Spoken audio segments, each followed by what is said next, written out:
the Evolution Security Podcast.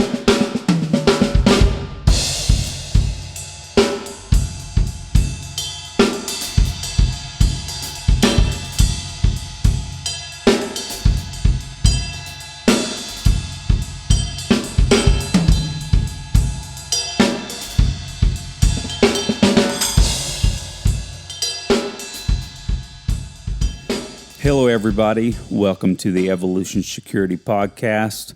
We're glad that you joined us, and I'm glad that I'm joined by my twin brother, Eric. How you doing, brother?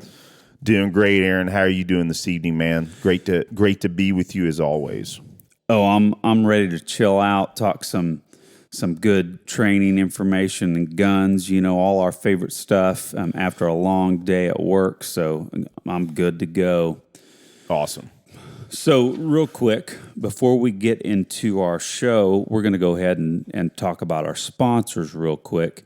I'd like to talk about Tenacor, and I would like to point our listeners back to what I think is the holster that really put them on the map, which is the Velo 4.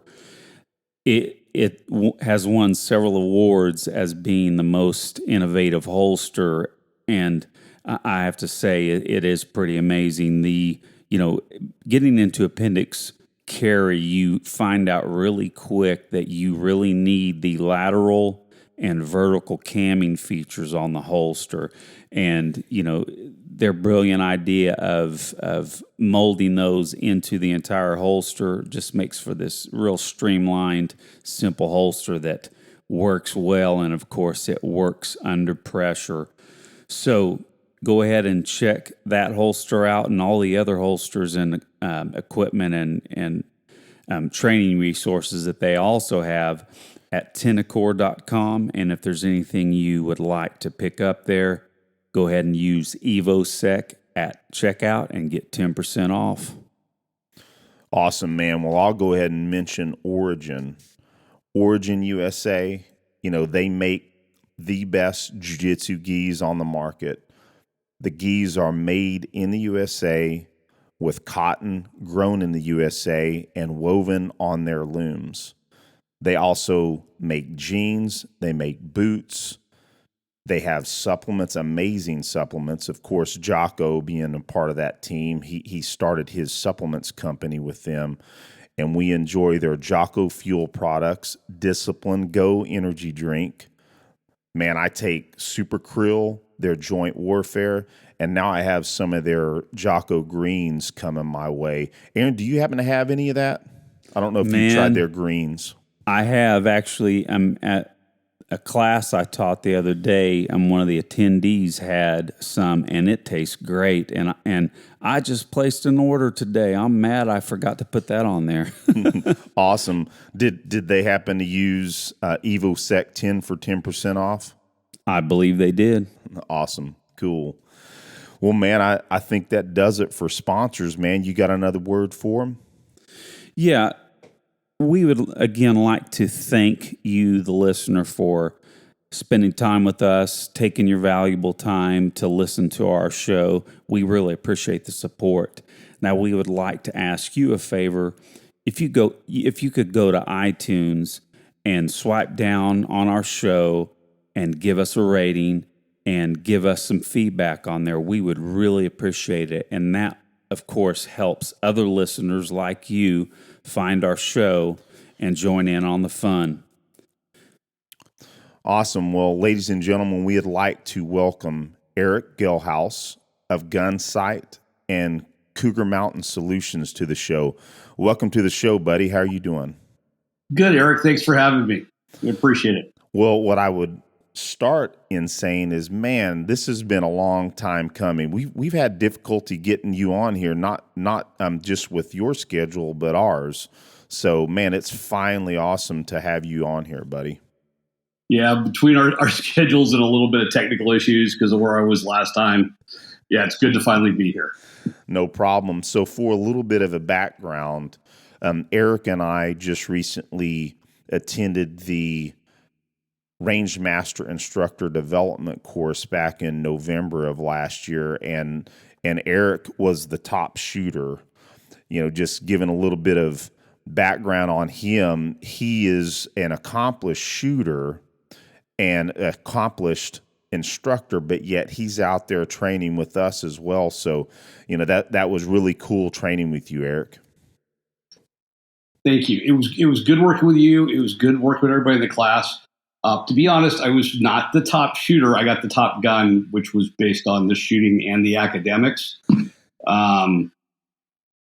Tim Herron, USPSA GM, and Chris LaPrey, who's Arizona SWAT cop, both outshot me on other drills. I just tied with them on the mandatory quals for Tom's class.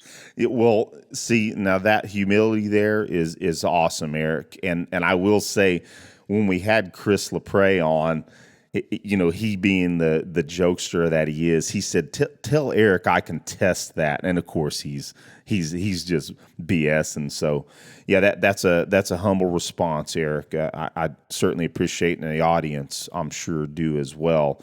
And I'll say this, you and Tim Herron were two of my fellow coaches, and for folks in the audience that do not track how that course works, it's an instructor course. Of course, there's shooting and shooting technique that's taught in the class, but it's about learning how to teach.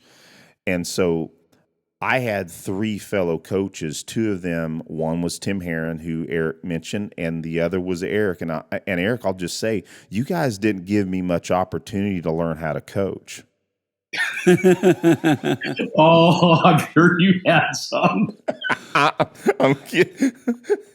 Yeah, I had to bring that out there. It's like, Tim Herron, it's like, how do I draw the best shooters in the class? It's tough for me to learn these teaching skills. And in all honesty, I'm joking. I learned so much from the coaching aspect of that course, but I just had to jab that out there. No, and I think when we talk about that class, there's some good points to be made on how Tom sets it up and runs it. Oh, absolutely. And we can certainly hit on that later in the show if you like. Yeah. Well, and I'd like to interject that I will be taking it here in less than a month, so I'm really looking forward to that. Well, Eric, that being said, for our audience members that don't know who you are, don't know about you, give the audience a quick bio, please. So, like I said, you called me Eric. I'm the Eric with a CK, right? Usually everybody else is the RIC. Yep. Retired from law enforcement, former military. So I did 29 years with a pretty good sized sheriff's office out in Northern California. And I know sheriff's offices are different in different parts of the country, but for us, we're the patrol guys. We're the guys in the marked patrol cars in a 1,700 square mile county. So I was a patrol deputy there. I worked gang suppression, community-oriented policing, narcotics, field training. I was a firearms instructor for about almost 26 of my 29 years there. When I promoted and became a patrol sergeant, I ran our firearms program and field training. So I had my hands in a bunch of things during the course of my career. Prior military, did active duty time, did time in the reserves. Both of those were in the Cold War. And then I had gotten out, and after 9/11, I went back in for a few years and did a deployment over to the Middle East as a weapons squad leader out in the sector, far more days than we weren't out there during our time in Iraq.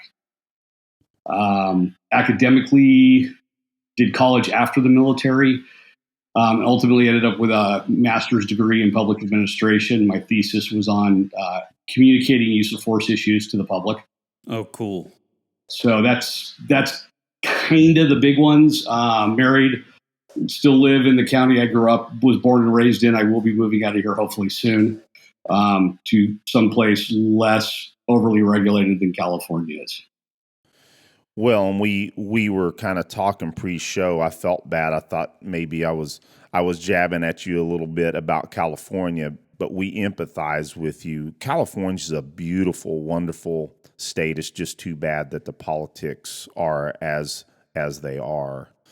So the scenery is gorgeous. The place I hunt at, the ranch I hunt on in my county, you couldn't buy the scenery and the views. But pretty much most everything that's pushed out here is polar opposite of my beliefs. Not everything, but there's a whole lot out here that I'll just never agree with. And so staying here is very difficult. Well, and I've spent a lot of time there. I was stationed as a civilian at Fort Lewis, Washington, and part of my coverage area was California. So I spent a lot of time there work-wise.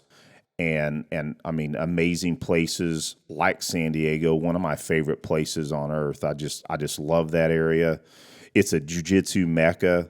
Again, we mentioned Origin and Jocko's supplements. Of course, Jocko Willink has a jiu-jitsu gym that I've visited there multiple times. So I absolutely love California. So, well, Eric, that said, brother, you're also an instructor with Gunsite, correct? Yes, I am. So give us a little bit of background about Gunsite, if you don't mind. So try to keep it down minimum. But Gunsite was formed by Jeff Cooper and his wife Janelle back in 1976. That was when they physically bought the property out in Paulden, Arizona. Jeff Cooper's kind of interest in firearms training, aside from being a Marine officer in the Pacific during World War II, was after the war years, he was stationed back at Marine Corps Base Quantico, which is where the FBI Academy is, and he audited a lot of the FBI classes, including the firearms training. After the Korea War ended, he ended up getting out of the military, went back out to California, was a university professor, did some writing about auto racing, and then started looking at kind of firearms training, firearms competition, where we were, and he put together the leather slap matches up in Big Bear that ultimately spun off into kind of the Southwest Combat Pistol League. He was looking at the better ways to do things, the best ways to do things. And he has said, and it's not taking anything away from him, he didn't come up with any of this. He looked at what people were doing that was successful and codified all of it. And then ultimately figured out how to teach it. So before he started Gunsite, he was traveling around the U.S., traveling around Central and South America, teaching this system to others, and eventually bought what became Gunsite Ranch and started the school in 76. He had the school up until 1992 when he sold it. Buzz Mills bought the school in 1999 from that individual. Buzz has dumped a bunch of money and time into the physical plant on the school. We now have paved roads. Every of them, one of the major ranges has a cinder block, 2 restroom on it with running water. So there's a water tank that feeds the toilet that flushes. The same water tank feeds the sink in there with running water, clean water, right? Clean water is going into those places. Paved roads or gravel roads out there, no more dirt roads. So the school's, I think, up to 2,600 acres. I don't know how many students run through there a year. Wow. But the data or the number last week was that we were going to be on the far side. We were 400 plus students ahead of last year's numbers. Even with the COVID and the ammo shortage and everything else, we were still going to exceed last year's numbers.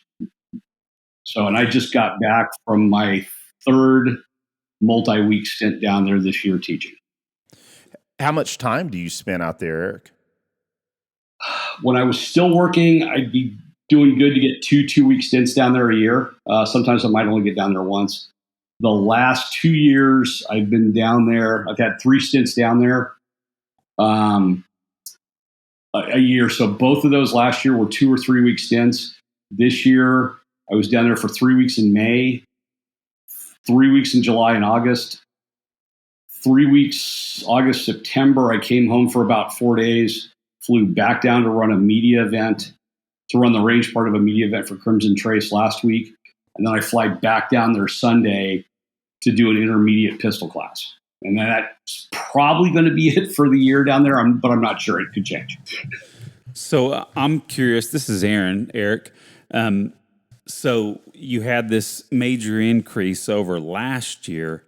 Is it safe to say that there was an increase last year too because of just in general, the boom of the firearms and, thank God, the training industry. So the school's been getting more and more students over the last several years. I don't deal with the office side as much, so I only kind of hear the end numbers, not the total numbers. Sure. But last year they thought they were going to take a pretty good hit because of COVID. And I don't know if the numbers exceeded last year, but all things considered, they were fairly close. So I just got done submitting my bids for classes for next year that I wanted to teach. And a lot of the times you'll see a 250, which is the general defensive pistol class, run.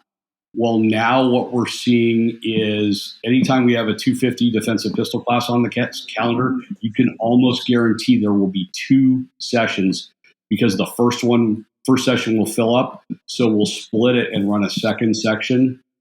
And both of them will be pretty close to full, if not full, with students.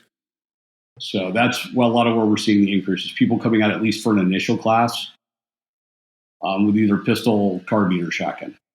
Well, I mean, it's really just kind of considered those that know about Gunsite. I mean, there's a pilgrimage to it. There's a reputation of it being a training paradise. So I bet it's pretty amazing being involved there. It's definitely an honor to be there.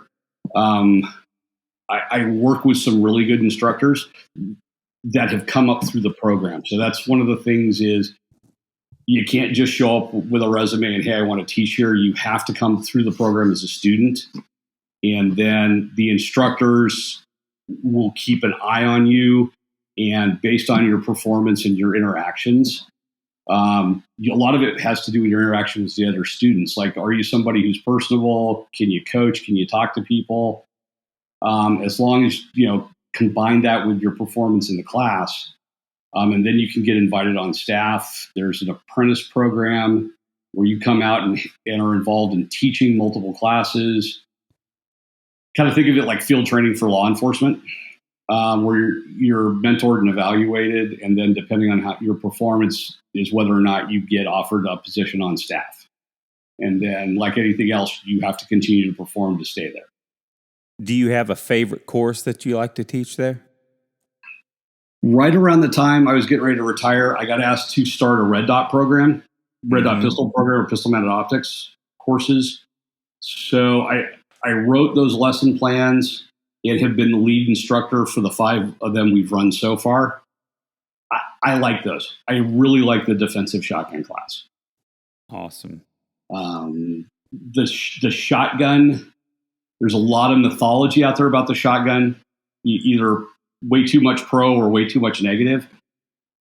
The shotgun classes we run really give you a chance to understand what you can and can't do with the gun, how to run it, and how to solve a lot of problems in ways that may not necessarily be commonly addressed out there. And we have the advantage. I think we're up to 2,600 acres. I forget how many outdoor ranges we have, but we have 3 shoot houses, one of which we can take shotguns and carbines into without problem. And the ability to work the shotgun not only outside at distance, but around a doorway, around a corner, across a room, really let people see what the envelope for the performance of the gun is and how you have to think when you've got one of those. You got to think whenever you have a gun in your hand, period, but how you have to think when you have a shotgun in your hand in terms of managing engagements, ammunition, types of ammunition. So I think of all of them, probably the defensive shotgun class is my favorite to teach. People that are familiar with our show, they know that we certainly promote training. This show is all about bringing on our favorite mentors and who we have studied under, trained under, and who we want to train under. So we love getting to have people like you on here that are really experienced instructors. Now, so let me preface it this way. Why don't you tell us about your company, Cougar Mountain Solutions? And as you're doing that, maybe preface it by what drew you to become a firearms instructor? What drew me to become an instructor goes back quite a while. Coming out of basic training, it's safe to say I was not the best shot on the planet, and that was kind of unacceptable to one of my early squad leaders. He got a case of rifle ammo and managed to get some range time and actually taught me how to shoot the issued rifle, which was an M16A1 back then for me.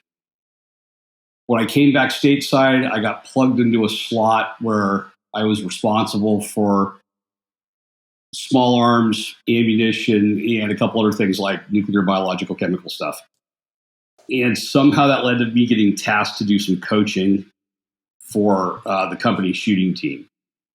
I think it was more because I was there that I knew anything. But that kind of sparked an interest. I got a chance to support some folks whose primary mission is teaching, and saw how the guys that are tasked with teaching and training folks, how they do things. That ultimately led to my last slot in the Army Reserve, which was a small arms instructor. And by then I was a cop. I was shooting competition. I had a slot in the military, like I said, where I was teaching. The firearms instructor program at my office, the sheriff's office, opened up for instructors. And with all those things, I was encouraged to do it. So that was how I started teaching. And I will say that experience-wise, I probably started way too young. I had knowledge, but I didn't necessarily have practical application experience. Fortunately, over time, I gained experience.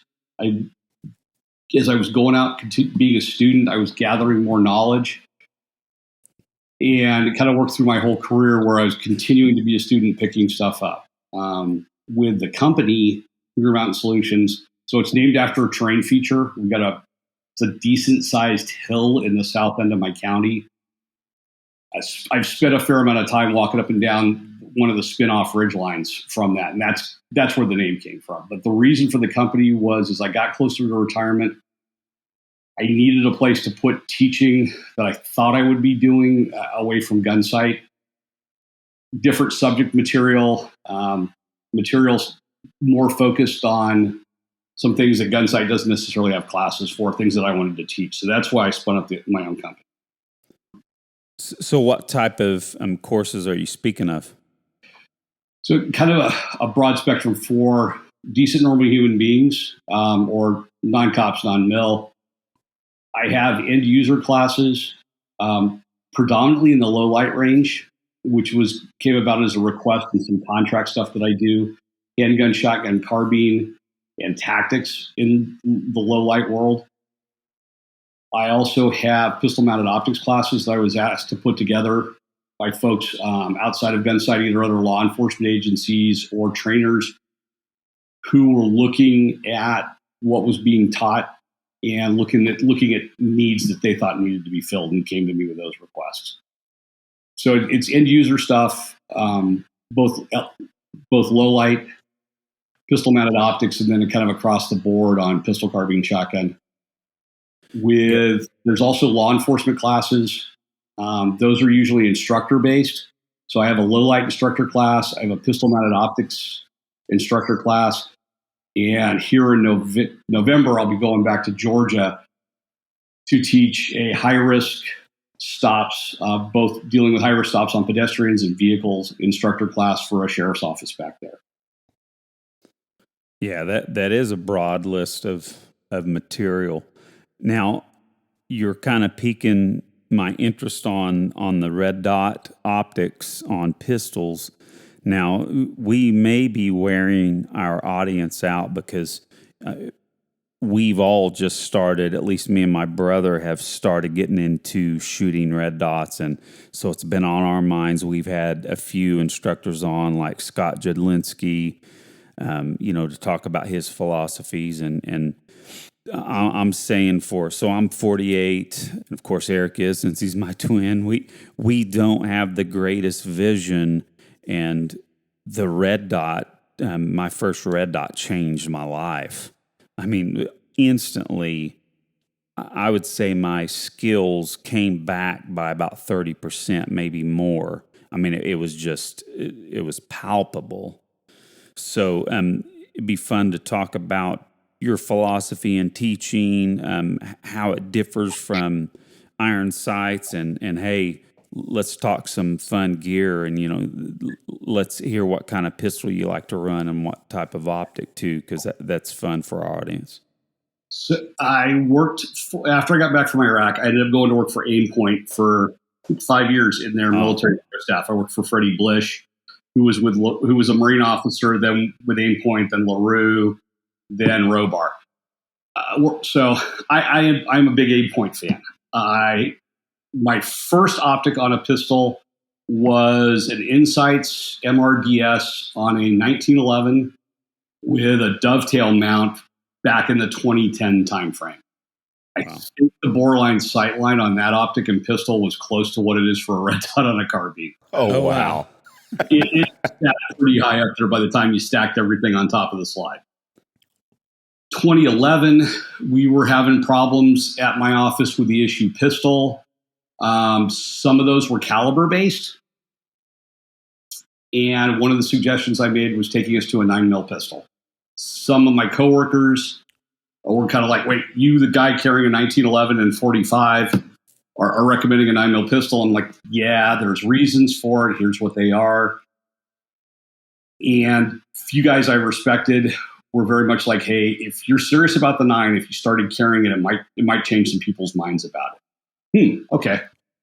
So at the same time, I wanted to make the switch to a red dot pistol and kind of see how things were going to go. So I made the decision to go to a Smith & Wesson M&P in 9mm.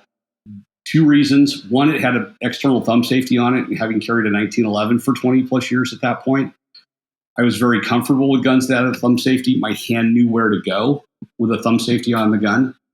The other was the frame on the M&P fit my hands light years better than the Glock. And light years better than the Glock fit my hand. So set up a M&P with a Trijicon, Type 1 Trijicon RMR on it. First 8 months of that year, so January through August, it was great, no problems. August, we were doing a class at the office, and I could see my dot drifting left during the course of the shoot, like watching it shift after every recoil impulse.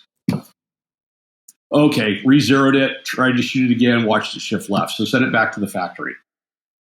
From August until December of that year, I broke a number of RMRs. I always broke them mechanically. And every time it was the windage adjustments. Something about how the M&P recoils was hitting the windage adjustment, not the electronics. So after, like I said, breaking several of them, shipping them back and forth, I got to the end of 2012 and I'm like, I'm not at the point where I can trust these not for duty yet. So I walked away from it. I was still buying optics. I was still throwing optics on other guns. I just wasn't carrying them for work. And I was watching guys start to use them at work. I saw the Type 2 RMRs come out, some of the other options. 2018, I made the decision to go back to the dot. So I went and took Scott Jedlinski's class. He has done amazing work on putting together his kind of philosophy, his principles of teaching pistol-mounted optics, or the red dots, especially with his competitive background. So took the class from Scott, got to where I could mechanically trust the optics again. It wasn't a question of whether or not I thought you could shoot with them. I didn't think I could trust them mechanically.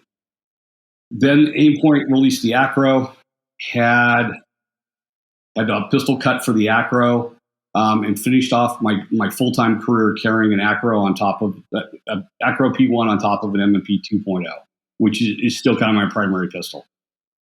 Absolutely love it. So same time, I'm getting asked by Ken Campbell, the CEO at Gunsite, to put together a red dot program. Went and took Sig Sauer's red dot instructor class. Took Aaron Cowan's red dot instructor class. I've been fortunate to have ties to LA Police Department, LA Sheriff's Department, specifically the firearms units down there, and being able to talk to guys about what they've been doing and other instructors elsewhere. And then the challenge was to take a lot of the different material out there on teaching the red dot and put it into the modern technique of the pistol. So there were things that we knew would change within the modern technique, which has continued to evolve. We knew there were things also that's not quite going to work, so we're not going to go down that road. What did we find out that changed, at least within Gunsite's perspective on it? your platform doesn't change. Your presentation of the pistol or drawing it doesn't change until you get both hands on the gun. And then it's how are you getting the optic into the eye line. So one of the things Scott Jedlinski says is sooner, not faster. So looking at adjusting people's presentations and giving them options that will get the dot into the eye line sooner. So there's material from Jedlinski, from Callan, from a gentleman by the name of George Mandes, all have different ways of explaining or doing the presentation, giving students the option for that. The sight picture changes. Gunsite's been fairly vocal about advocating for front sight focused sighted fire. But now we come along with a dot and we're telling everybody, look at the target, let the dot appear. Mm-hmm. That took a little work. It'll take some work. I think I'm actually still dealing with it, but that's another topic for later. And then it doesn't change the trigger press, right? The compressor price break on the trigger, but whereas iron sights will whisper to you, the dot screams at you, and if you're paying attention, it will end up changing your trigger press because it will force you to refine the trigger press. 100%. As you said that, I just can't go by without saying this. It taught me nearly instantly that I needed to put more finger on the trigger, and instead of the pad of my index finger, I'm right there at the crease in the joint, and it has made a huge difference. And Aaron, if I can interject, it's interesting that we had this discussion not too long ago. The dot has told me I needed less trigger finger. It's like we always talk about that there's not a one size fits all. And Eric, with your experience, I would like your thought process on that, because that has been my experience. Is the dot has told me that I need less trigger finger than I normally use. And what is your thoughts on that? So you're both right, because you're both individuals. One of the things about Gunsite is it's been accused of being too doctrinal, almost too dogmatic. And there was a time when I could agree with that. We've grown out of it. Fortunately, we've grown out of it. One of the things with the dots and bringing the program in was we were able to realize, and the guys that teach in the program with me all have multiple red dot classes themselves plus carrying them, is, okay, here's a few different ways to do it, 2 or 3, that seem to work across the board, or that connect with the vast majority of the people. We'll present those options. So Aaron needs more finger. You need less. Once you figure that out, stay with it, because you're not wrong. You're both right. It's what's working for you. I like Aaron Callan's presentation. Once I get both hands on the gun, I'm trying to get the slide plate cover up around my mustache so I can pick up the dot while the gun's in close, and it stays in vision all the way out. Others like to chop into the grip like Jedlinski teaches, right? So that the bottom pad of the trigger finger on the support hand comes in, hits it, and rolls into the grip as he's driving the gun up on the target. What works for you with the overall principle? The principle is get on the dot sooner, get the gun on the eye target line, and don't fixate on the dot, but don't disturb it when you're pressing the trigger. Just accept that as long as it's there, you can go to work, and let people find within that what works for them. Nice. That's a great explanation, Eric. And I am way newer than Aaron is with the dot. I mean, I'm sitting here maybe 3 weeks. I've got a Glock 19 that JagerWorks cut a mill for me, and I'm running a Holosun 507C on it.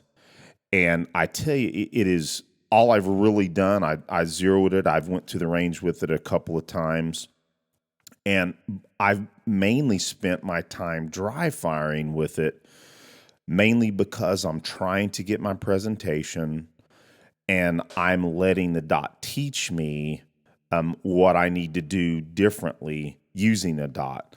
But at the same time, I would really like you to expound on your presentation, because I certainly after hearing Scott Jedlinski's description of, you're almost pointing the muzzle up slightly towards the end of the presentation, and then that pinky, the chop and the pinky pressure, and bringing that dot down.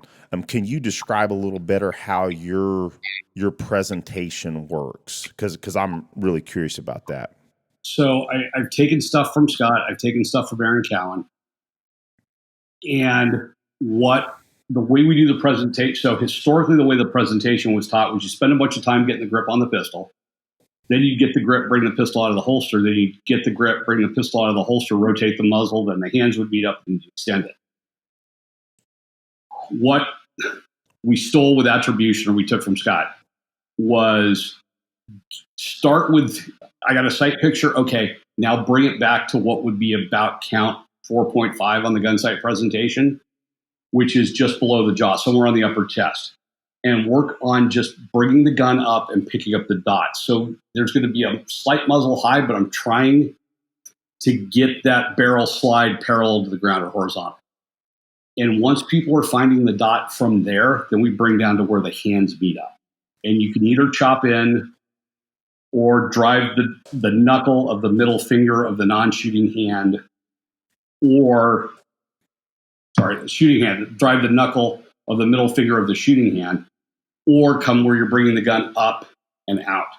Regardless, you're trying to break it into segments and give yourself as many reps picking up the dot sooner rather than establishing the grip of the holster. Most folks have a grip already unless they're brand new to it, and will still hit that, but we're spending time on the back end of the presentation initially a lot more than on the front end of the presentation. As we're sitting here talking about this, I've got my dry pistol and I'm listening to what you're saying and emulating it as best I can, and I can see some efficacy that I'm gonna take a harder look at that. Thank you very much. And then I don't know where I got it from, but one of the things to try to teach binocular vision, forcing you to get both eyes open and / break the fixation on the dot like you would fixate on the front sight, was take blue painter's tape or those legal document signature tabs and put them over the downrange window of the optic. So when you present the pistol, right, the dot appears in front of the dominant eye sees the dot, but anything beyond the dot is blocked by the tape or the signature tab. The weak eye sees everything else, and then for the vast majority of folks, the brain will put the two images together in one image to give you the binocular vision. We started doing that just as a quick way to try to get students away from fixating on the dot like they would the front sight. And what we found was it was, on student feedback, it was a really good way to get them into presenting the pistol and picking up the dot sooner. So summer of last year, when we ran the first 2 red dot classes down at Gunsite, the first one was the defensive pistol class in July. Had some people who legitimately had no experience shooting dots at all. Second class we ran in August was an intermediate defensive pistol class. And I knew probably 80% of the students. I'd known them for years. One of them was a buddy of mine from Iraq. He was a California cop. We were in Iraq together. There was another Gunsite instructor. There was a gal I used to shoot competition with in the 90s in the class. And it's the blue tape drill. You put blue painter's tape over the downrange optic. The feedback on that from all of them was very positive on helping them get both eyes on and picking up the dot sooner. So one of the things that I've thrown into the curriculum in my classes too is in the morning and in the afternoon, shoot at least one multi-distance drill with the blue painter's tape on there every day to help work the eyeballs together, to get on the dot sooner and be able to actually take in the information from downrange as well as not fixating on the dot like it's a front sight, if that makes sense. Eric, if you don't mind, can you explain the tape again, how you place that on the optic? Yeah, so it's blue painter's tape. that you get like at any hardware store. Mm-hmm. Because it's non-marking, it won't leave any residue or anything on the lens of the optic. Mm-hmm. And tear off a piece to where it will block the downrange lens, the front lens, right? So whatever the housing is, come from one side of the housing around the front of the optic over to the other side. Mm-hmm. Dot still on full power or wherever you would have it set power-wise. Now present the pistol with that tape on there. Your dominant eye will see the dot, but nothing beyond it because of the tape. Your weak eye will see everything else. And the vast majority of folks the brain will put those two independent images together into one image. Well, I'm sitting here, of course, we never have a show without a pistol nearby, as Eric said, and I was doing the same thing, sitting there presenting my pistol. I've got some blue painter's tape here, and we're going to check this out. So while you're setting that up, the other thing is then giving folks ways to deal with a downed optic. Yes, I got it. Most of the pistols are set up with backup iron sights, but if the optic goes down or it fails, right, other ways to run that gun and still gets hits within a reasonable distance. And so we will do that by turning the optic off, shooting different things, and we'll also go to an occluded optic as if you've gotten a bunch of crud into the optic, and we'll put painter's tape over the back end. But once we kind of get through all of those, we'll keep revisiting the tape across the front of the optic, and that seems to help most folks' brains get into the point sooner of picking up the dot sooner. That's awesome, Eric. I'm looking forward to. I've got some blue painter's tape downstairs. Don't have it close to me like Aaron does. Cheater. Just kidding. Well, good information. Well, Eric, one last question on the dot. So those of us that are very iron sight oriented, and the way that I teach the grip when I'm teaching students is I simply say, grip the shit out of the pistol. I'm definitely noticing that I see a lot more movement of the dot than I see on my front sight. And I just wanted a quick explanation, your thoughts on that, and if maybe I've got to back off some when using a dot. I would try to be quick. I would say yes, back off some. Yep. Go to a firm handshake, both with the shooting hand that's applying front to back pressure and the support hand that's filling in the gaps and applying side to side.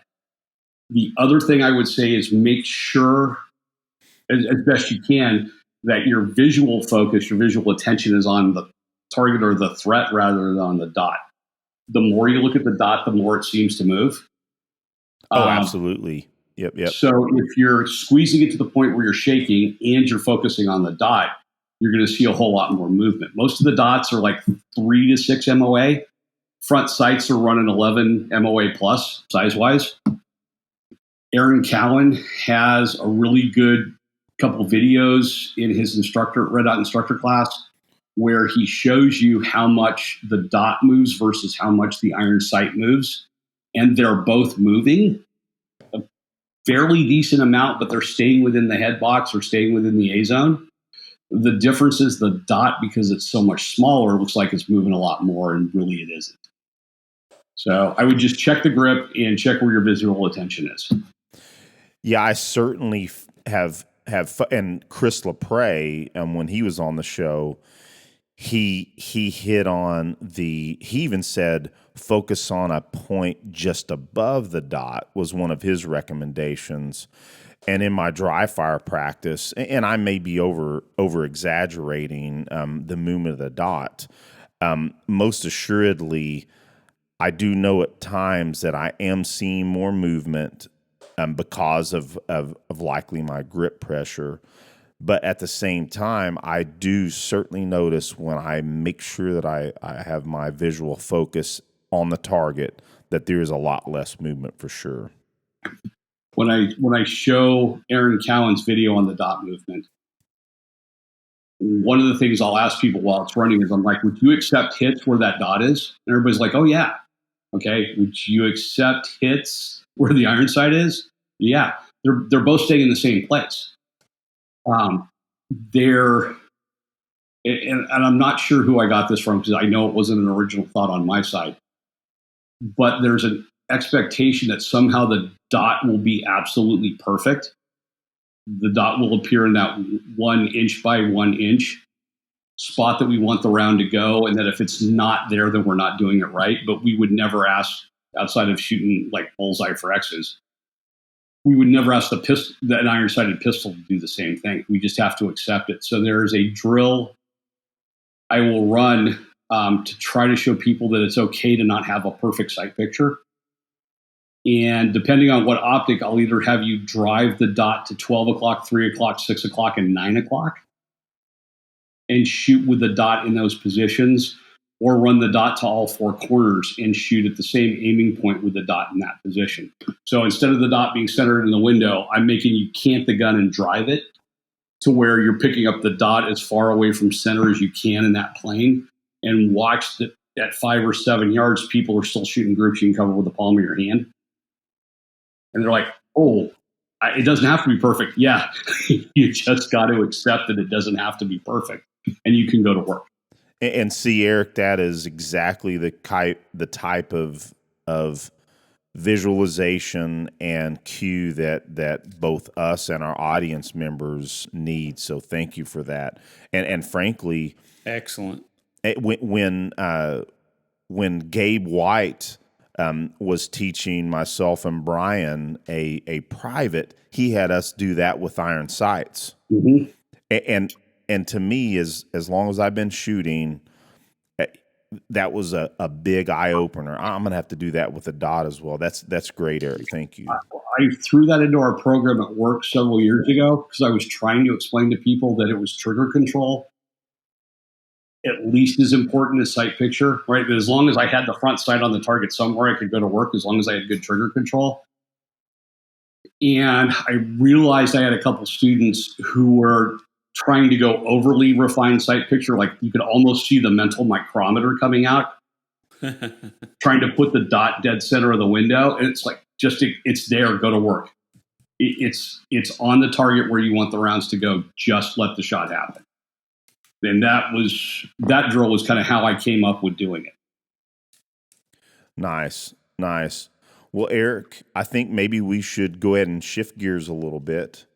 And I'm gonna throw a zinger out there for you. It may not be a zinger to you. Low light.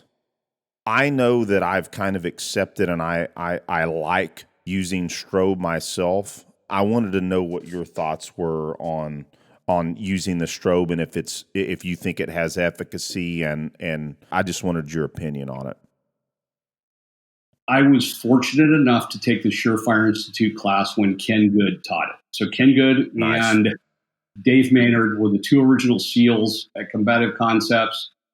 They started Surefire Institute.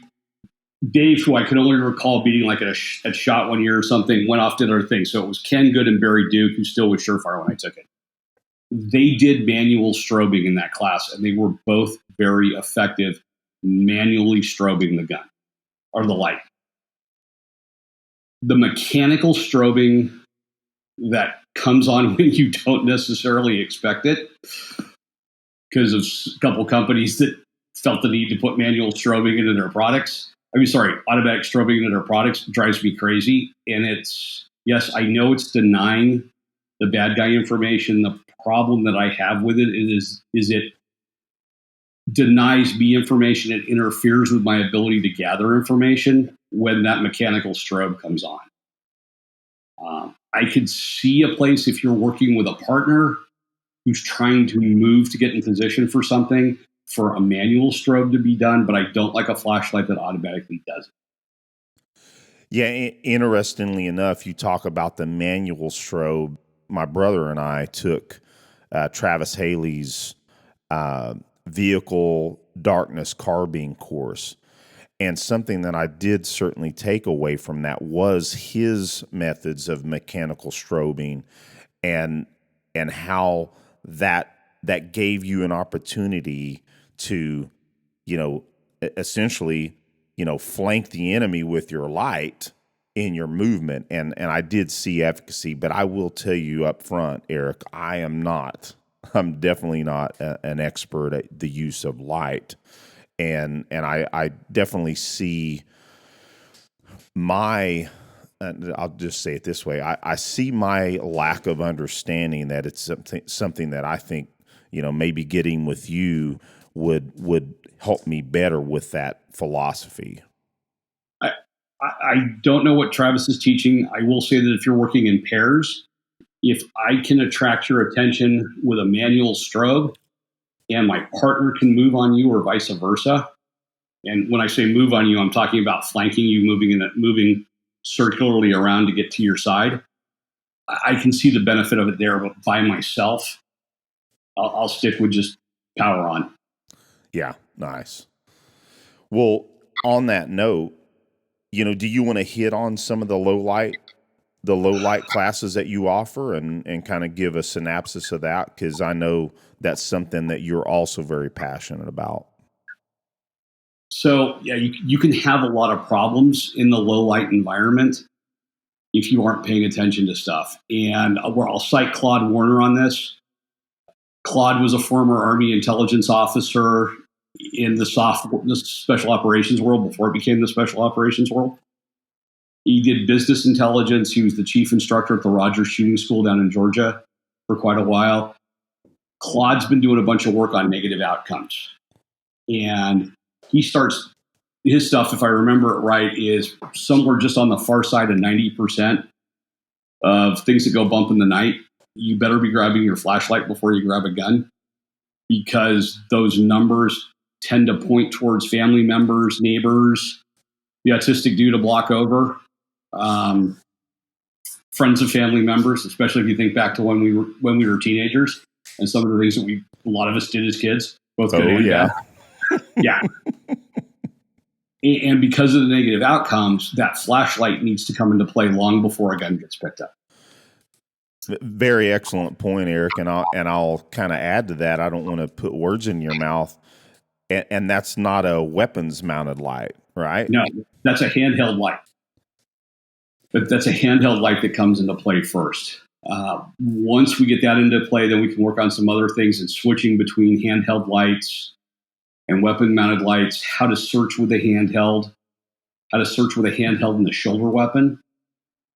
The good news is that as lights have gotten much better in terms of output, both spill and throw, we can work the traditional ready positions, which don't involve covering any part of a person with the muzzle, and get the spill from the light, to get up to the waistband, to get up to where the hands are. But we should be using a handheld light if at all possible long before we get that, because the handheld light gives us other options. I took a low light class earlier this year from a gentleman, and he advocated using the weapons mounted light in someone's eyes if they weren't completely compliant. And the problem is, if I'm pointing a weapons mounted light at somebody's face, I'm pointing a pistol at somebody's head. So that's more of a tool for the handheld light, while the weapons light on the gun it's attached to stays in a low ready position. Well, and we talk about that very often on this show about, pointing a weapon at somebody versus a low ready or whatever ready position doesn't have that weapon pointed at them is the difference between a misdemeanor and a felony, right? Or even being charged at all. Yeah, and exactly. California's now gone to what's being put out is that mandatory reporting as a use of force anytime the muzzle of a weapon crosses meat of a human being. So if you're using a legit low ready position, if you think back to the low ready that's taught as part of the modern technique of the pistol, where the muzzle's down at the feet or in the dirt in front of them, you're not going to have that problem. But if you're using some of the techniques from other folks that start putting muzzles at belly buttons or the bottom of the sternum or the ribs, you're going to start having more reportable uses of force. And that spins off into some of my nerd science stuff where I start looking at research and things. And there was a study that came out last year on negative outcome shootings by police. And they had run testing where they looked at a ready position where a cop was pointed in on the upper chest, looking through the sights. Muzzle was pointed at the base of the sternum, or muzzle was pointed at the belly button. And when you look, and the person was either turning with a gun in their hand or turning with a wallet or cell phone in their hand. And everybody who turned with a gun in their hand got shot. Okay. The problem was the guy that was turning with the cell phone or the wallet in their hand. Those people that were pointing the pistol at the sternum or at the chest were shooting that dude on the far side of 50% of the time, because he's turning with an object in their hand. Their gun's already up on target. They're not able to visually process the information.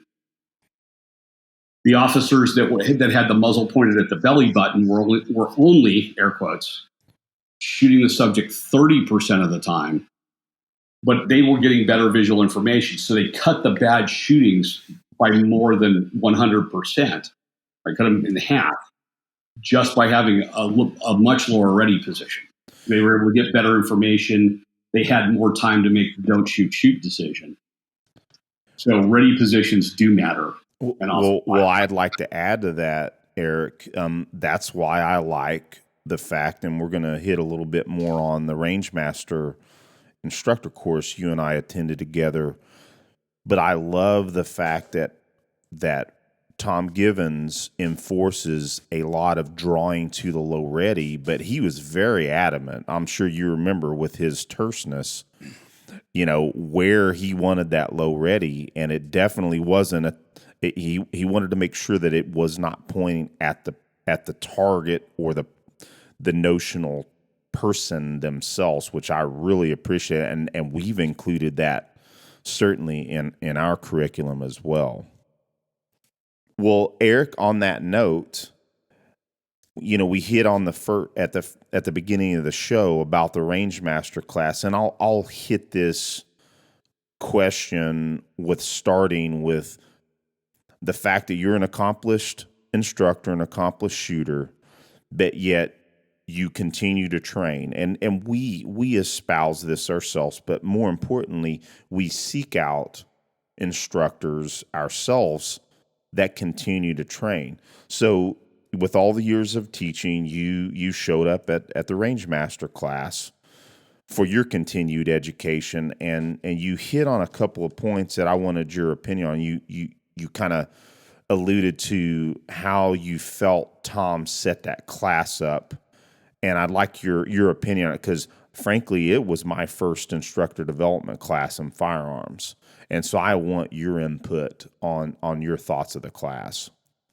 So I took the class because even Gunsite has the apprentice program to determine whether you're going to come on staff or not. But there you're teaching decent, normal human beings, cops, and military members. I've had guys from Naval Special Warfare. I've had support folks from an organization within the U.S. Army, and I've had everybody down to the proverbial 55-year-old grandmother from Oklahoma who walks in Monday morning with her gun, holster, belt, and a box saying, I want to learn how to use this. So I had some experience, a fair amount of experience with 20 years at Gunsite teaching decent, normal human beings. And I'd always kind of taught stuff around that, or I had the chance to teach stuff around that, but I had never had a instructor class specific for teaching decent, normal humans. And and I don't want to get into the whole citizen-civilian debate, right? But that's just my term for those people who aren't stuck being in the military or being cops. No, that's good, Eric. So that was thing one. Two, I've been to a few Rangemaster tactical conferences, so I'd seen Tom's presentation, and I really wanted to hear his instructor development side of things. Lee Weems and John Hearn especially is one of the big 10-pound brains in the shooting community. Oh, yeah. Big Both of them strongly encouraged me to take the class, and things finally worked out to where I could do that. Chris LaPrey is just an absolute hoot. Now, Chris and I had never met. We just known each other online and interacted in that realm. And Cecil Birch, from the hands-on perspective, is a very solid dude. So being able to kind of knock out a bunch of things at once was why I took the class. So first morning, Tom's has everybody up and do his intro, and I was sitting behind him so I could see it. He was taking very copious notes on everybody's bio. And then he divided up the relays. And the second relay, the one that I was on, so Cecil, Chris LaPrey, Tim Herron, myself, and there were 6 other folks whose I didn't know, so their names didn't stand out. I didn't get a chance to work with them. We're all on the second relay. You and other folks were in the first relay, and the second relay stayed static on the targets they were on, and the first relay would shift about every 4 to 6 hours of shooting. So we all got to work with different people. Now, I would have killed to have spent time working with Tim Herron, not me helping him, but him helping me for the mechanical shooting and technical shooting side of things. But I didn't get that chance. So all I could kind of do was like try to overhear what Tim was talking about or what he was demonstrating. So that was the first thing, was kind of how he put all that stuff up to where people could get different insights, different inputs. Then the structure of the material. So it's not just the shooting, but the lecture material, the material in the book. Oh, and if you talk to Chris LaPrey, tell him to send my book back to me, because apparently me texting him and emailing him isn't getting it done. We'll send him a message. Chris and I ended up swapping books when we were taking photos at the end of the class, and I was making fun of him. Yeah, he took my book. I gave him his back. He hasn't given me mine back. Sounds like Chris. Yeah, but the classroom material, right? And then the need to sit down and study. So we got done Friday night. I headed back to a friend's house where I was staying, and while I'm cooking dinner, I'm sitting there going through the book. Saturday night, went out to dinner with Chris, Cecil, and Tom. And when I got back in from dinner with that, it was sit down and go through the book. So Sunday afternoon, we're taking the written test, and I realized, and this is one of those things that's interesting, is as I read Tom's material, I translated it into my language. My words, my way of phrasing things. So then I got to the written test, and I'm trying to remember how to translate it back from how I processed it into the way Tom said it and meant it. Yeah. Worked out pretty well on the use of force, on the use of deadly force side. I don't think the holster stuff translated back quite as well, but it still worked out. You know, Eric, it's interesting you bring up the holster questions. That's the section that I screwed up on. As a matter of fact, I scored very highly on the written test, but that was the section I screwed up. And I don't even remember. I'll be honest with you. I'll just ask you: do you remember about how many hours you spent on going over the material? Probably 2 hours both nights. And then Sunday morning, I got up a little bit early and took another run back through it. So probably 5 hours plus lunch on Sunday going through everything.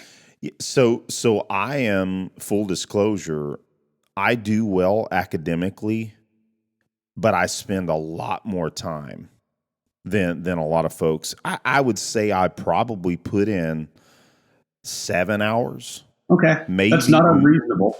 Maybe closer to 8, because I was nervous about the academic side. I'm not sure why it bothered me that much, but I probably over prepared. But I didn't spend time on the holster section, so that kind of screwed me up. I don't necessarily think you over prepared, because, and I haven't been through the NRA civilian instructor programs, right? I've been through the NRA law enforcement instructor programs, but not the other side. So, but what I see is there's this thing that, like, instructor classes involve a lot of shooting rather than knowledge and teaching, whereas Tom's makes you coach and makes you know something. Oh, yeah. So I can see for folks that if that's new to them, they're either like, oh, this isn't going to be that big of a deal, and then they tank, or this is going to be a big deal, and they have to put the time and effort to get there. So I don't think there's a problem with putting in 8 hours on the academic side of that class at all. Well, it certainly made me more confident when I went into taking the class, and I'm sitting here looking at my book from the class, and it's like I mentioned to Tom when we had him on for the AAR for that class. I'm like, this book in and of itself, it is almost worth the price of the class. Yes. And yeah, I'm super impressed with Tom, and he's an amazing person, and I look forward to the advanced class myself. Are you planning on taking the advanced or the master class eventually? I will go back and take the advanced class and hopefully get to the master at some point. I also want to take his shotgun class. Both of those might look like they'll be next year. Fortunately, unfortunately, one of the people very close to Tom in the Rangemaster circle is hosting me for an instructor class back in Georgia the week right after he's doing the advanced class in Arizona. So rather than trying to do a bunch of back and forth traveling, I'm just going to go do the class I'm teaching and then try to catch the advanced at another time. Well, Eric, you and I are in the same boat. I'm not actually going to be able to make the November class. Go ahead, Aaron. Well, then let me interject. Then maybe all three of us can meet at the advanced one whenever it happens. Yeah, I'd be good with that. Yeah, that'd be awesome. And I want to hit on that, Aaron, for a quick second. Eric, it's interesting that you mentioned that there was an outstanding group of people at our course, and I'm very, very. I feel fortunate that the group we had there was present. So yeah, that's awesome. I love hearing your insight, mainly because you're way more experienced than I am, and you've been to a lot more courses. That your insight is very supportive of my thought on the class. So that's awesome. Yeah, Chris. So we shot bullseye the first day for score from 25 and in, and Chris did a phenomenal job, LeBray, shooting that. He beat me by 3 points on it because I dropped one down into the 7. So somewhere there's a picture of me pointing to that one lonely bullet down in the 7 ring, hanging my head in shame. I think I remember seeing that picture. Yeah. And then the next day we ran the casino drill, and Tim Herron showed why he's a GM. Yep. Shooting that thing clean at like 14.1 or 0.11, just amazingly fast.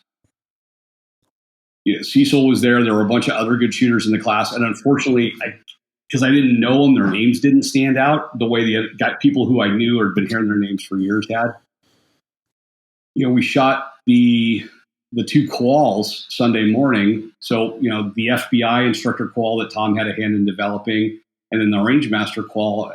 And I'll tell you, quite honestly, I was surprised the FBI qual had neither a failure drill in it nor a headshot, which the Rangemaster qual does multiple times.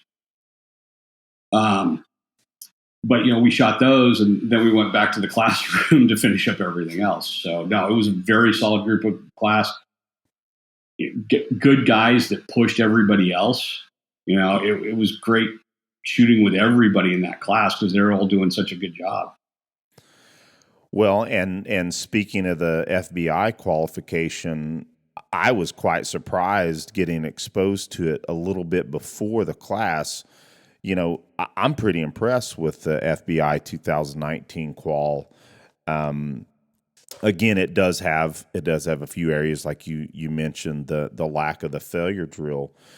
But I think overall, if our audience members are listening, if they want a good set of drills, the FBI 2019 qualification is a good place to start for sure. Absolutely. Yeah, because it covers so many things, and from 3 yards to, I don't remember if it has 25 yards. It does. Yeah, it does for sure. Yeah, 25. So, yeah. And the nice thing about that is you could be on a range that doesn't allow humanoid targets, because I keep hearing about places like that. Throw up a B8 bullseye. You throw up a full B8 bullseye. And if you can shoot, say, everything within the 7 ring, on a legit B8 repair center, not a photocopied one, or even just a B8 photocopied onto an 8.5 by 11 sheet of paper, and keep everything in that from the 25-yard line and in, that's pretty respectable. Oh, absolutely. And it's like I asked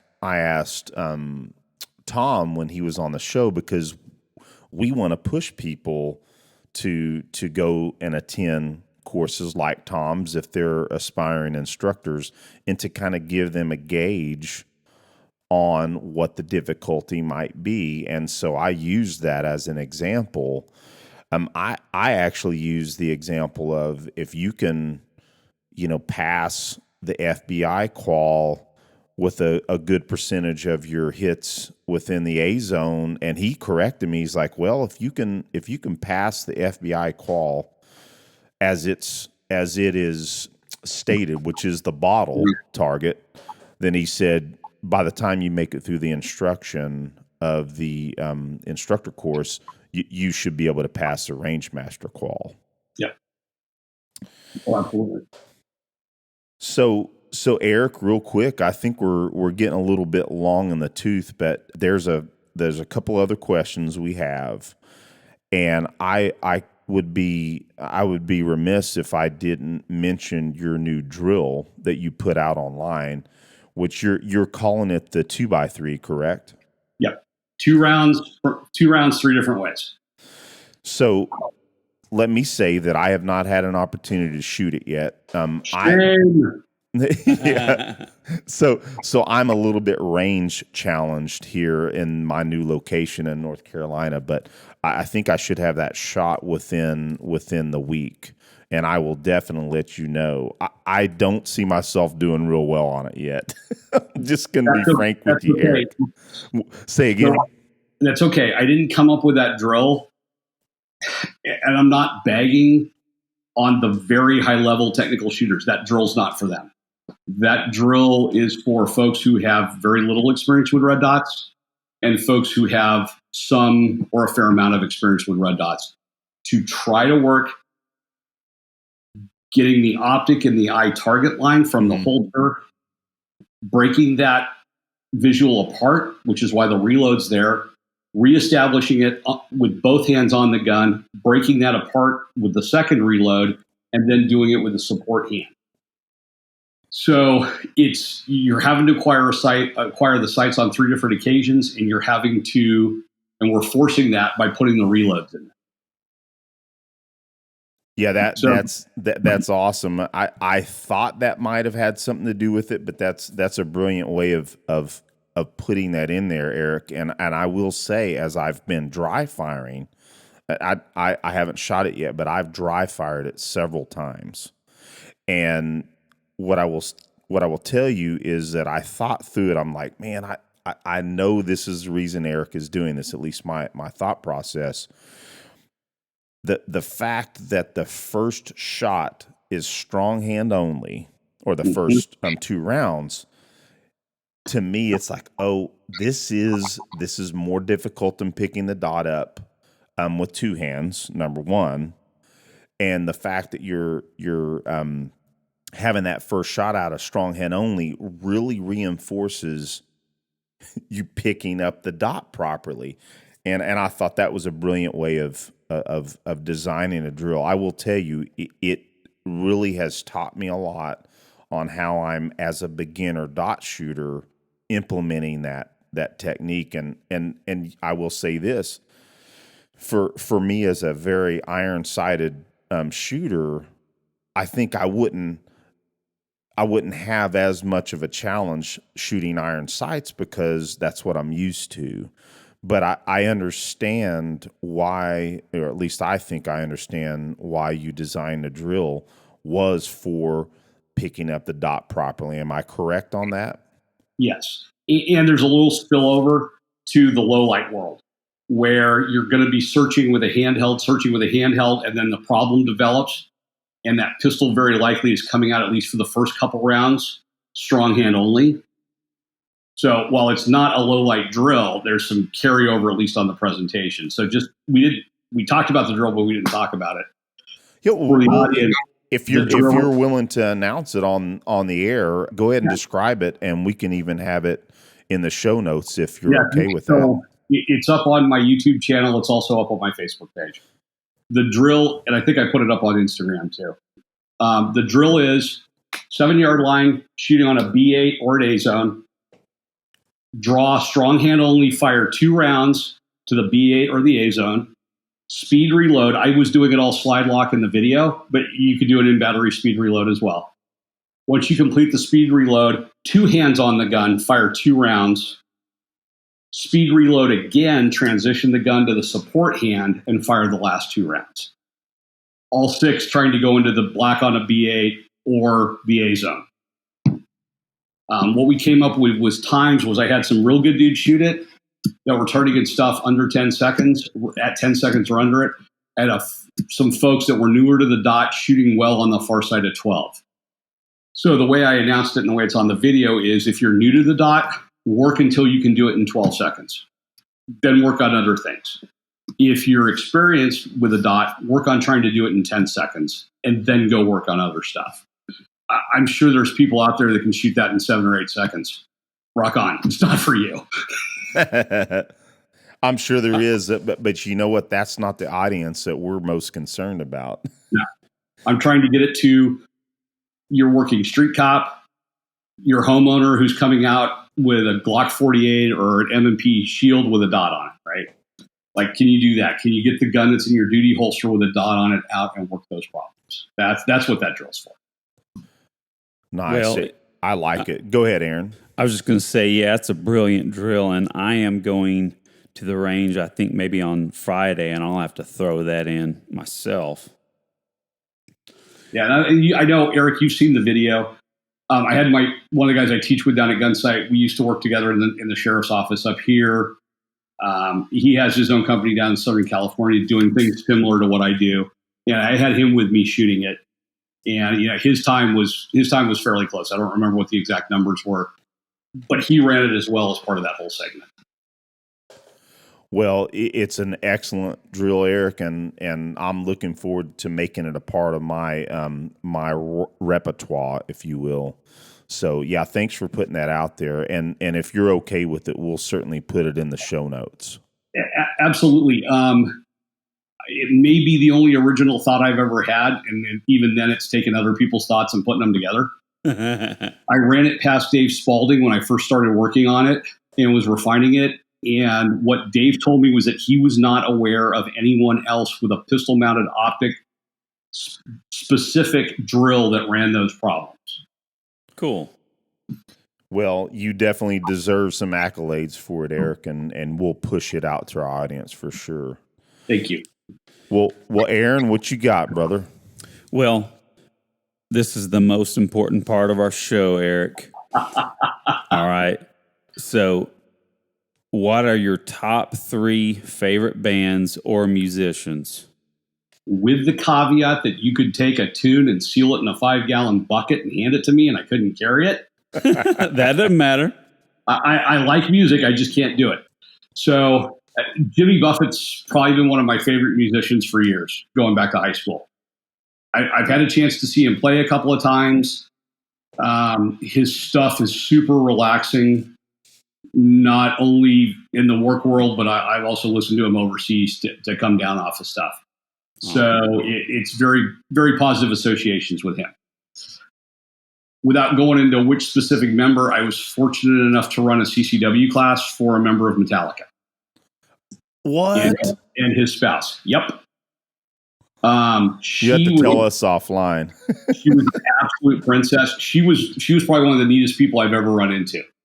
And her husband was a great student. They were really cool to work with. I listened to them beforehand. Probably my Iraq trip really turned me into a fan of the genre, especially Metallica, just because I have more of a tie. But when that whole trip was over with, the genre was popped up more on my playlists than it had before. Well, Eric, if I can interrupt you for a split second before you finish, Metallica is my favorite band.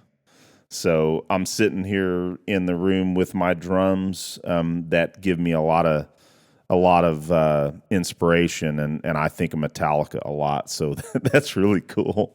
Yeah, go ahead, buddy. The only time I've gotten to see them play was when they've played at Giants games. Once a year they'll play at the San Francisco Giants home games. And so I've gotten them to see them play there. The one time I had legit tickets to see them, I couldn't read a calendar, and I was at Gunsite when the concert happened, so I had to sell the tickets to somebody else. The third one, and this is never fair because I did the coin toss, and I'm really torn between a band that got a lot of airplay when I was when I was in high school, and one from that same era that I listened to a bunch as an adult. So I'm going to go number 3 is tied Journey and Cheap Trick. Nice. Hey, I was about to say, we don't have hard and fast rules here on the 3, so well, you can have 4 if you like. So you said Journey and Cheap Trick. Cheap Trick, yeah. Yeah, awesome. You know what? It's funny, as I've gotten a little older, I've realized how great the Journey songs are, and man, going back to even like Whitesnake and Bon Jovi, I had to admit that I kind of like some Bon Jovi songs. I'm embarrassed, Aaron. Yeah. So the serious stations in the truck that are preloaded are 80s on 8, heavy metal, which I think is 39 on my Sirius, and then 38, which is next to it, which is another metal channel. I threw Journey and Cheap Trick out as quick as I could, fast wide right. Journey was just growing up in the San Francisco Bay Area where they're from. In the early 80s, they were a huge part of the music scene, right? What we're listening to as kids. Cheap Trick, started listening to them later on. I listened to them then, but started listening to them later on. And it's another thing where it's just the songs, because of where I heard a lot of them, have context and ring true. Oh, yeah. Well, and I'll add, Aaron likes when our guests break the rules on the music. Yeah, I do. Music questions. Well, and I wanted to comment on what you just said there, Eric. Eric and I are both musicians. What often brings you to want to put years and, just hours and hours and hours a day into music is actually the emotion that you get from hearing the music. And a lot of that emotion comes from where you heard it. The girl you were hanging out with when you were listening to it, or that time, Eric and I went on a trip together and we were listening to a particular band or something like that. That's what music's about. If you want to crank it up in your car, man, that's a good test, and it makes you want to sing even though you can't sing. Hey, that's what it's all about. Yes, it is. Awesome. Well, what a great time talking to you, Eric, and man, lots of amazing information, and really, we kind of got a pistol lesson here on the air, didn't we, Eric? Oh, absolutely. Eric, I'm going to add on to what Aaron's saying there. One of the biggest reasons we started this show was to get better ourselves. And it's amazing to me how much we always learn when we're interviewing our guests. And then for our audience members out there, we re-listen to these shows over and over again for our benefit. So Eric, you're definitely going to be one of those shows we re-listen to for sure, buddy. Well, if you want to have me back, I'd love to come back on. Oh, yeah. Absolutely. And you hear from teaching, because like the blue tape thing, I thought it was just going to be a one-time drill per class. And, from student feedback, it's like, oh, no. That's hugely valuable for driving. I can visualize now me talking to Tom during the class about your grip and asking Tom questions about your grip, because I had not seen someone grip the pistol that way. And it wasn't that it was wrong. It was just new to me. So it spurred a conversation with Tom about student grips and working with those, from a teaching perspective, right? And you're talking about actually Eric's grip? But yeah, it was about Eric's grip. Sorry. Oh yeah, so let me shape this for the audience, because that's a good discussion. So my grip, and I'll sit here and I'll make my pistol. At the time, Eric, this is full disclosure to you, I have changed my grip slightly. Okay. Because of that discussion. And so I am very aggressive with my support hand index finger to where it actually comes up over the top of my middle finger of my firing hand. Yeah, it was almost into the trigger guard. Yeah, so what your concern was that does that affect my trigger press?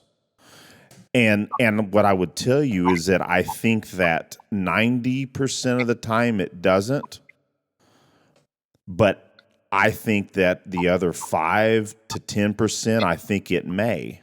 So I have actually been adjusting my grip, and you know as well as I do, Eric, the thousands and thousands of repetitions that it takes to develop a grip and platform.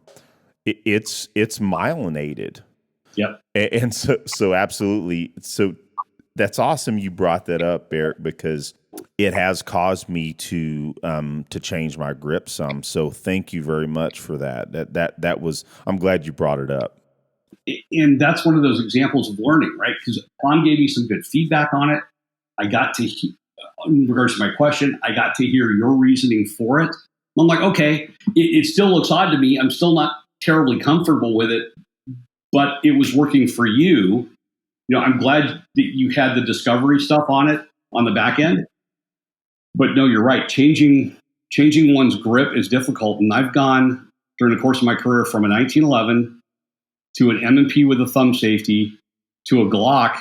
That was a work thing. Back to an M&P with a thumb safety. We love our Glocks, Eric. I know. I'm the oddball who doesn't like them. Don't fit my hands, and they're not perfect. If I didn't shoot Glocks, it would be M&P. Full disclosure, absolutely. There's nothing wrong with them. It's just I have an organizational thing with them, so that's all. I'll leave it at that. Understood. You know, so it's not easy to change your grip. So I appreciate that you've done that.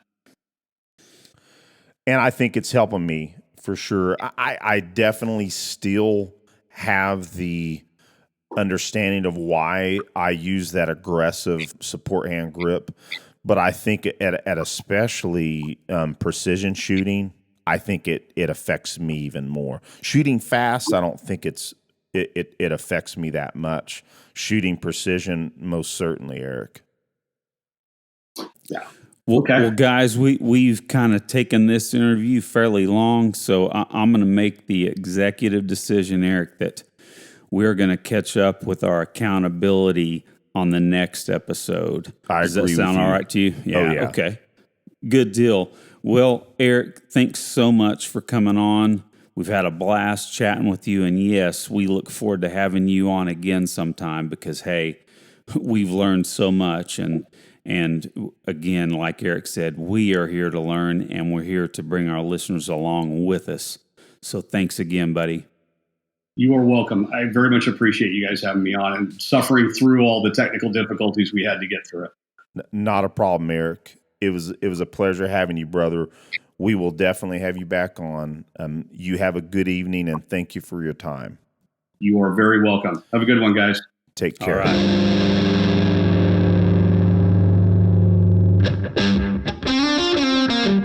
right.